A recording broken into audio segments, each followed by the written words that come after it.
beings who are dead. And they will appear before you. يَقُولُونَ لِلْحَيِّ. And then they will say to those who are alive, تَعْرِفُنِي أَنَا أَخُوكَ أَنَا أَبُوكَ. Don't you recognize me, son? I'm your father.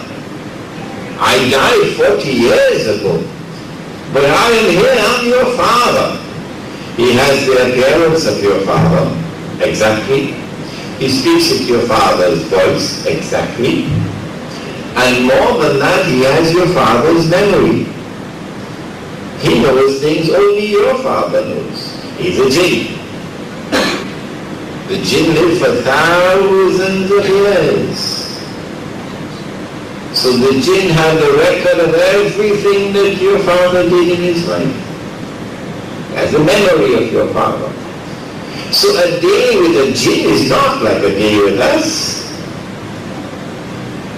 Similarly, if you were to enter into the world in which the jinn are, and you want to perform salat, would you perform salat according to this timetable? No. The Prophet said you would have to calculate. And so Dajjal is in that dimension of time. You can't see him yet. You will only be able to see him when his day is like your day. But he's on earth. Like the angels are on earth, like the jinn are on earth. It is after the state of Israel has become the ruling state of the world, which appears to me to be shortly, maybe another 5 to 10 years. Within that time, you will know the sign. Number one will be a great war, a spectacular, a dazzling display of Israeli military might, particularly with the use of fighter aircraft. And at the same time that that takes place, the international monetary system collapses, and all the paper money can now be used as wallpaper. As wallpaper. They're not going to arrest you for that. As wallpaper. Okay? As wallpaper. Then at that time, who will be the major beneficiary of the collapse of the international monetary system? Israel. The Jews. The Jewish bankers. Israel now becomes the financial center of the world. They have the control over gold. We have experts sitting down in this audience now who know the subject better than me. Better than me. Israel now becomes the ruling state in the world. Then a year like a day will begin. And when a day like a week now begins. Okay? And when that day like a week is coming to an end, it is at that time that Dajjal will now appear in our world. I assume as the ruler of Israel. And it is that time that the attack will take place on Imam al-Mahdi. So this is the explanation of the hadith pertaining to calculation. Three more questions, three last questions. The Quran verse, Allah what is creating and command belongs to me. It cannot quite translate. Thank you very much. Him belongs both al-khalq and al-amr. And over there he has said, قُلِ الرُّوحُ مِنْ أَمْرِ رَبِّي. Say to them that the ruh is from the amr of Allah. Imam al-Ghazali and Shah Waliullah Dehlawi and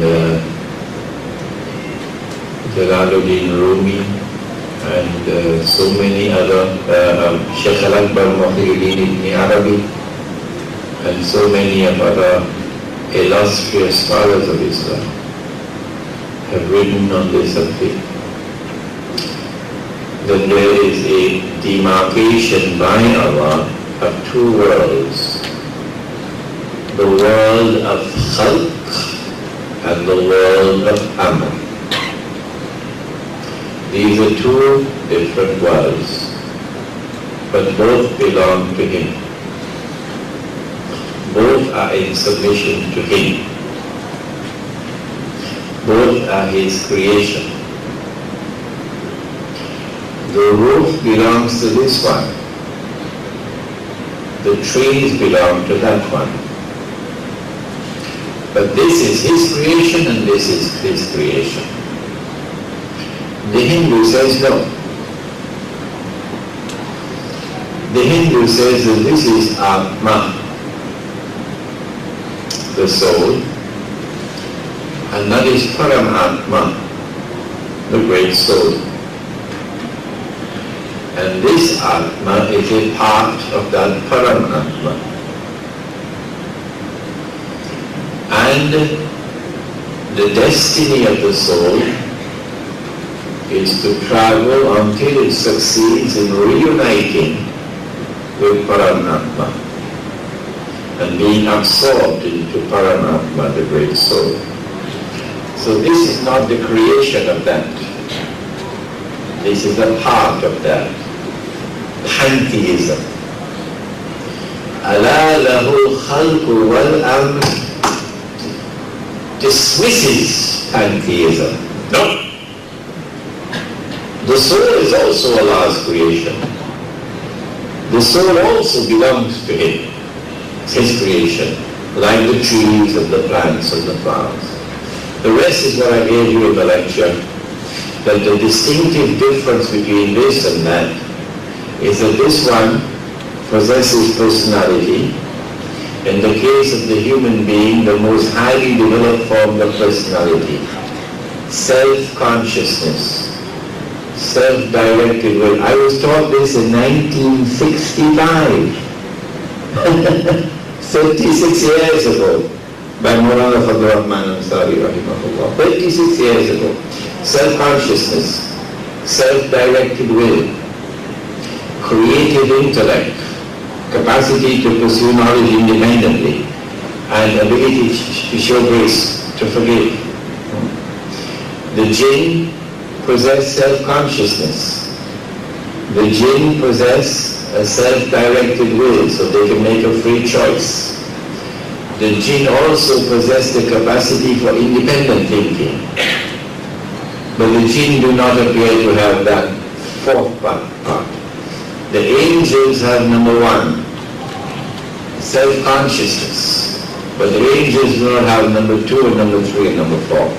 So there are gradations now in the development of personality in the world of that I gave you in the lecture.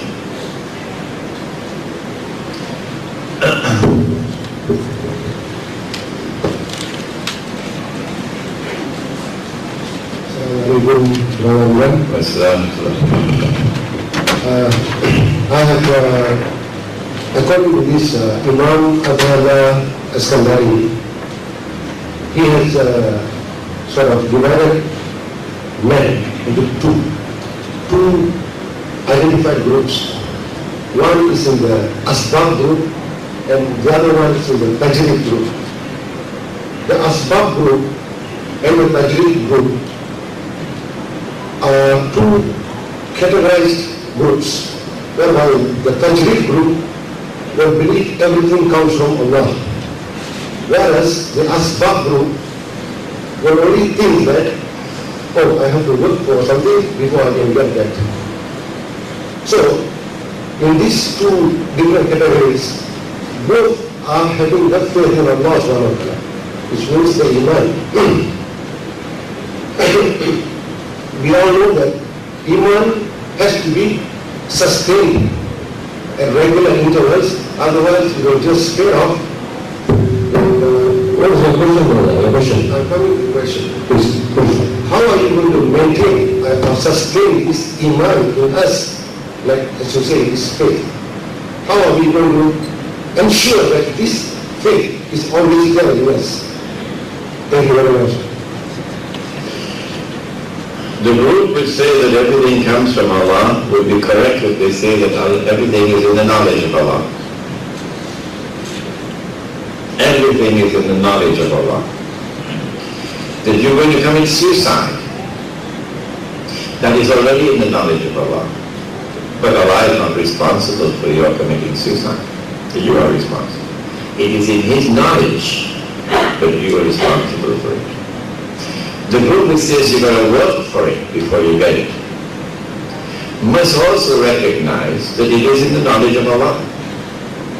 But Allah says if you don't reap, if you don't plant, you can't reap. Whether it be material possession, or whether it be knowledge, or whether it be spiritual growth, if you don't plant, you can't reap. The only people who reap without planting are the banks. The banks, they don't plant, but they reap more than everybody else. If Allah says you can't reap unless you plant, and the banks are reaping without planting, how is it possible?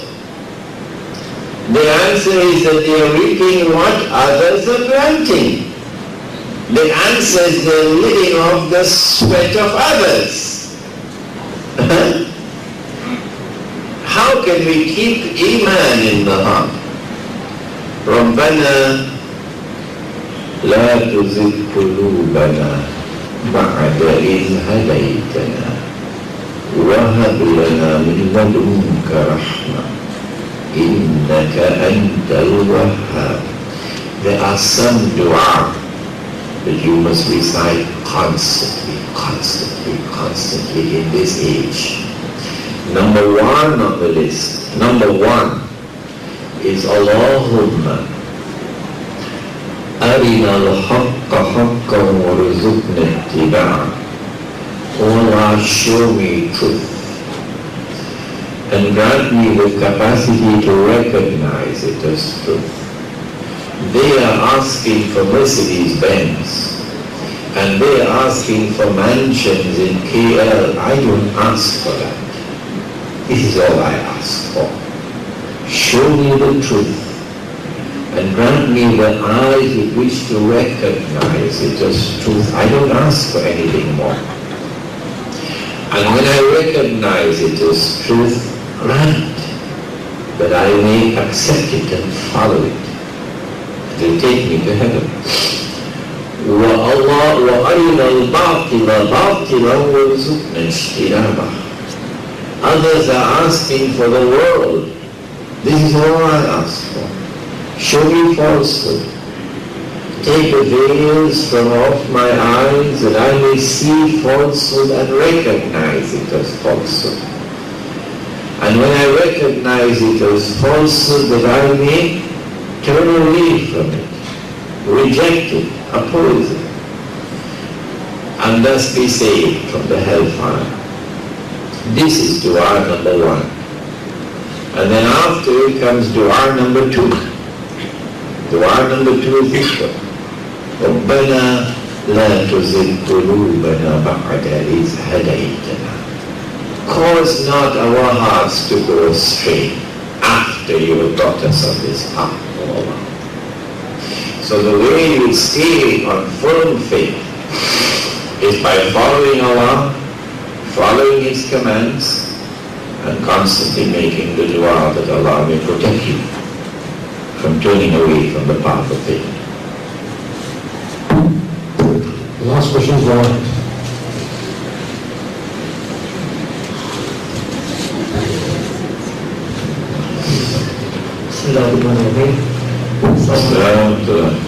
Chairman, the question is we must have a teacher. So I'm asking a question on Tariqah. That is, in this age, is that compulsory for every Muslim? Things were dead, and they'll appear before you. يَقُولُونَ لِلْحَيِّ. And then they will say to those who are alive, تَعْرِفُنِي أَنَا أَخُوكَ. Ana Abu, don't you recognize me, son? I'm your father. So a day with a jinn is not like a day with us. Similarly, if you were to enter into the world in which the jinn are, and you want to perform salat, would you perform salat according to this timetable? No. The Prophet said you will have to calculate. And so Dajjal is in that dimension of time. You can't see him yet. You will only be able to see him when he knows things only your father knows. He's a jinn. The jinn live for thousands of years. So the jinn had the record of everything that your father did in his life. As a memory of your father. I died 40 years ago, but I am here, I'm your father. He has the appearance of your father, exactly. He speaks with your father's voice, exactly. And more than that, he has your father's memory.